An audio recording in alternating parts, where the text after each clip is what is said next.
ازيكم؟ حاجات بسيطة قوي ممكن نعملها في حياتنا عشان نريح دماغنا. أول حاجة، اللي يسأل عليكي اسألي عليه، واللي يقلب الصفحة ارمي الكتاب. خلي مبدأك في الحياة أو مبدأك في الحياة اللي عايز يخسرك ساعده. ومكانة الأشخاص في حياتك هما اللي بيحددوها.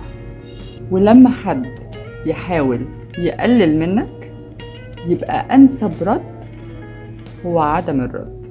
واللي ما يفهمش سكوتك وصمتك ما يستحقش كلامك.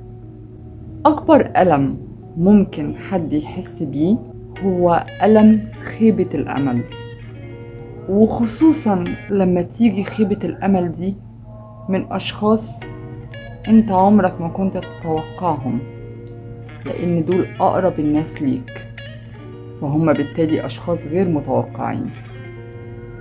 أما اللي يكسر بخاطرك أو اللي يكسر بخاطرك ما يستاهلش إن انت حتى تعاتبه.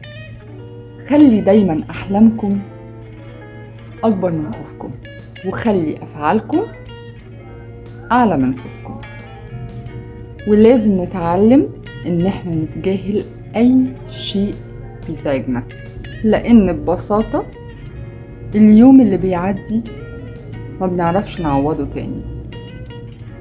فياريت نحافظ على كل دقيقة في حياتنا وما نزعلش، وما نزعلش حد، وما نزعلش من حد.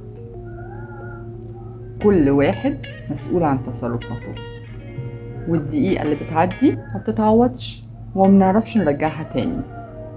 عشان كده نستغل حياتنا في حاجات تبسطنا وما تزعجناش. السلام عليكم.